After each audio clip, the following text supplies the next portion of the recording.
नमस्कार दोस्तों, आपका स्वागत है अपने YouTube चैनल PFP में। पिछले 2-3 महीनों में मार्केट में शानदार तेज़ी दिखाई पड़ती है। जब से निफ्टी 50 में 16,000 का ब्रेकआउट हुआ है, ट्रेंडिंग हो चुका है और रिसेंटली ये 18,500 के भी ऊपर जाता हुआ नज़र आया। निफ्टी का ये जो चार्ट आपके सामने है, ऐसा चार्ट जनरली आपको स्मॉल कैप शेयर्स में नज़र आता है, लेकिन निफ्टी 50 अपने आप में एक पोर्टफोलियो है, लार्ज कैप स्टॉक्स का एक इंडेक्स है और इतनी अच्छी तेज़ी देखने को मिल रही है तो नो डाउट ड्रीम रन चलता हुआ नज़र आता है, फैंटास्टिक बुल रन चल रहा है। लेकिन जब भी ऐसी कोई बड़ी तेज़ी आपको शॉर्ट टाइम में नज़र आती है तो प्रॉफिट बुकिंग होना तय होता है, कन्फर्म होता है। लेकिन ये प्रॉफिट बुकिंग कब होगा, आज होगा, कल होगा, 1 महीने बाद, 2 महीने बाद, ये कोई बता नहीं सकता। इसीलिए हम यहाँ पर बाइंग तो स्टॉप नहीं कर सकते, लेकिन बाइंग कहाँ पर कर रहे हैं, इन्वेस्टमेंट कहाँ पर कर रहे हैं, इस पर हमें ध्यान रखना चाहिए। ऐसा नहीं होना चाहिए कि मोमेंटम में हम भी मोमेंटम वाले स्टॉक में पैसा लगा देते हैं और जैसे ही मोमेंटम खत्म हुआ, प्रॉफिट बुकिंग की शुरुआत हो गई, हमारे शेयर्स की हालत IRCTC या फिर डीमार्ट के जैसे हो जाएगी। एक दिन में 7% ऊपर से सीधा 15-20% डाउन। ऐसी सिचुएशन में हमें नहीं फंसना चाहिए, तो कुछ ऐसे शेयर्स खरीदने चाहिए जो कि सेफ होते हैं, जहां पर डाउनसाइड पॉसिबिलिटी कम हो जाती है। और बाय चांस मार्केट में जब भी प्रॉफिट बुकिंग की शुरुआत होती है तो हमारे पोर्टफोलियो को बैलेंस रखता है, वरना मार्केट तो 1-2% नीचे जाएगा, पोर्टफोलियो 4-5% नीचे जाएगा। ये सिचुएशन फ्रस्ट्रेटिंग हो सकती है। तो कुछ ऐसे शेयर्स भी पोर्टफोलियो में रखने चाहिए जो कि आपके पोर्टफोलियो को मैनेज करे, सिक्योर करे। तो इसी के बारे में आज हम बात करने वाले हैं। और सबसे बेस्ट और सेफ स्टॉक्स होते हैं, सेफ सेक्टर होता है FMCG सेक्टर। इसी सेक्टर के कुछ टॉप स्टॉक्स के बारे में बात करेंगे जहां पर आप खरीदारी करने के बारे में सोच सकते हैं। सबसे पहला स्टॉक है हिंदुस्तान यूनिलीवर लिमिटेड। 6 लाख करोड़ की मार्केट कैप है, 71 का पी रेशियो है, 2478 का लास्ट ट्रेड प्राइस है, जो कि 2.5% के गिरावट पे नजर आता है। फाइनेंशियल ट्रेंड क्लियरली बहुत ही अच्छा है, रेवेन्यू प्रॉफिट आपको कंटिन्यूसली ऊपर जाता हुआ नजर आता है।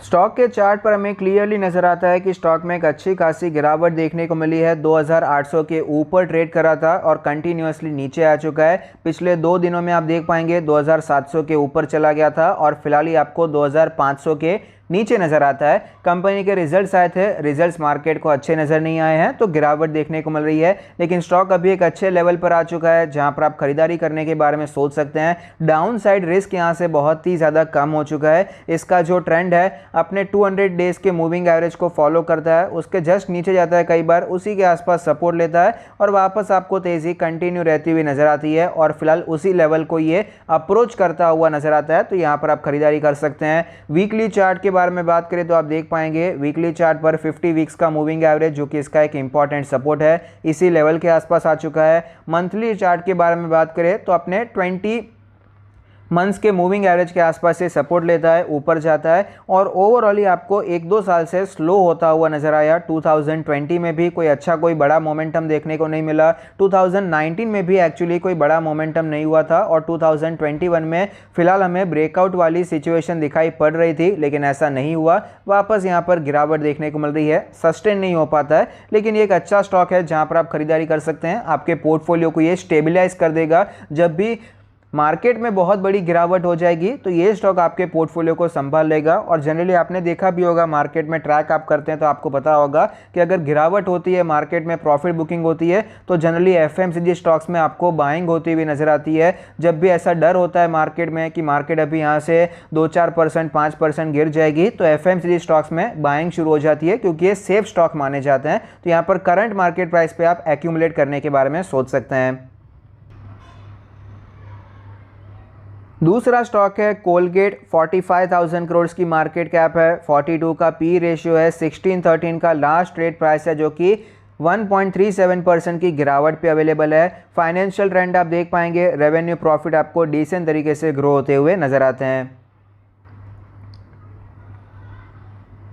स्टॉक के चार्ट पर हमें क्लियरली नजर आता है कि स्टॉक में गिरावट देखने को मिल रही है। 1800 के लेवल से स्टॉक पहले तो यहाँ पर 1650 के आसपास आया, थोड़ी सी रिकवरी नजर आई, 100 पॉइंट्स की रिकवरी हुई, फिर से गिरावट देखने को मिली और फिलहाल स्टॉक हमें 1616 पर ट्रेड करता हुआ नजर आता है। अपने 200 डेज के मूविंग एवरेज पर सपोर्ट लेने की कोशिश करता हुआ नजर आता है और 1600 का लेवल एक इंपॉर्टेंट लेवल भी है, क्योंकि पहले यही लेवल एज अ रेजिस्टेंस भी हमें देखने को मिला है। वीकली चार्ट के बारे में बात करें तो आप देख पाएंगे 50 वीक्स के मूविंग एवरेज के आसपास आने की कोशिश कर रहा है, सपोर्ट लेने की कोशिश कर रहा है। मंथली चार्ट के बारे में बात करें तो इसका जो 20 मंथ्स का मूविंग एवरेज है 1548 का लेवल है और फिलहाल स्टॉक वहां से 50-60 पॉइंट ही आपको दूर नजर आता है। तो करंट मार्केट प्राइस पे यहां पर भी आप एक्यूमुलेट करने के बारे में सोच सकते हैं। डाउनसाइड रिस्क जो यहां पर नजर आता है मैक्सिमम टू मैक्सिमम 5 से 10% का डाउनसाइड रिस्क यहां पर वर्स्ट कंडीशन में दिखाई पड़ता है। अगर बाय चांस स्टॉक वहां पर भी जाता है तो ऑफकोर्स आप एक्यूमुलेट करने के बारे में सोच सकते हैं।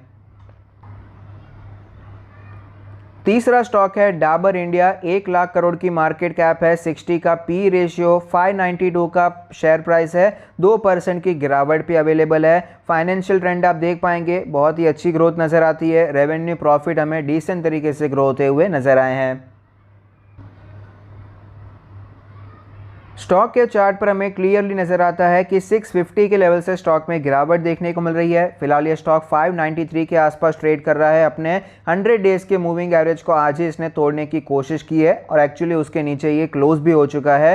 डेली चार्ट की अगर बात करें तो जनरली ये स्टॉक अपने 200 डेज के मूविंग एवरेज पर सपोर्ट लेता है, ऊपर जाता है, जो कि फिलहाल कैलकुलेट होकर आता है 572 का लेवल। वीकली चार्ट के बारे में बात करें तो आप देख पाएंगे 50 वीक्स का जो मूविंग एवरेज है एक इंपॉर्टेंट सपोर्ट है। फिलहाल ये लेवल कैलकुलेट होकर आता है 566 का लेवल। मंथली चार्ट के बारे में बात करें तो 20 मंथ्स का मूविंग एवरेज 536 का लेवल है और फिलहाल ये स्टॉक हमें 593 के आसपास ट्रेड करता हुआ नजर आता है। तो चाहे तो करंट मार्केट प्राइस में भी खरीदारी के बारे में सोच सकते हैं। ये स्टॉक आपको इजीली अपने 200 डेज का मूविंग एवरेज जो कि 570 का लेवल है इस लेवल पर भी आता हुआ नजर आ सकता है। तीनों स्टॉक बेहतरीन स्टॉक है जहां पर आप एक्यूमुलेशन कर सकते हैं। फिलहाल यहां पर बहुत से नए निवेशक आए हैं तो उनको मैं कुछ बताना चाहूंगा कि ये जो फिलहाल मार्केट में आपको तेजी नजर आती है ये तेजी आपको एफएमसीजी में नजर नहीं आती। ना ही एचयूएल ऊपर जा रहा है, ना ही उस प्रकार से नेस्ले, ब्रिटानिया, डाबर, मैरिको, एक टाटा कंज्यूमर है जहां पर अच्छी तेजी देखने को मिली, लेकिन बाकी कोई भी स्टॉक वहां पर आपको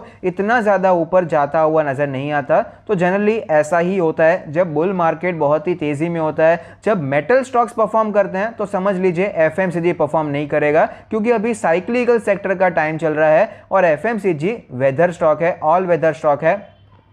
साइक्लिकल स्टॉक में क्या होता है, उसका एक टाइम होता है तभी ही चलता है, तो सारा पैसा वहीं पर जाता है, मेटल में ही जाता है, सीमेंट में ही जाता है, इंफ्रास्ट्रक्चर में ही जाता है और फिलहाल वही समय चल रहा है, वहां पर तेजी है। जब वहां पर साइकिल खत्म होगा तो ऑल वेदर स्टॉक्स में आपको पैसे आते हुए नजर आएंगे। एक बड़ी रैली आपको तब देखने को मिलेगी, लेकिन उसका मतलब ये नहीं है कि खरीदारी अभी नहीं करनी चाहिए। लॉन्ग टर्म का विजन है तो ऑफकोर्स आपको सिर्फ तेजी पर नहीं जाना है, वैल्यू पर जाना है, सेफ्टी पर भी जाना है, डाउनसाइड रिस्क कितना है, सारी चीजें आपको देखनी होती है और पोर्टफोलियो को ऑफ कोर्स बैलेंस भी रखना होता है, स्टेबलाइज करना भी बहुत ही जरूरी हो जाता है। तो इन सब चीजों को ध्यान में रखते हुए तीनों शेयर्स में आप खरीदारी करने के बारे में सोच सकते हैं, एक्यूमुलेशन करने के बारे में सोचा जा सकता है। तो अगर आपको ये वीडियो अच्छा लगता है तो प्लीज कोई फीडबैक दीजिए। Thank you, stay happy, happy investing.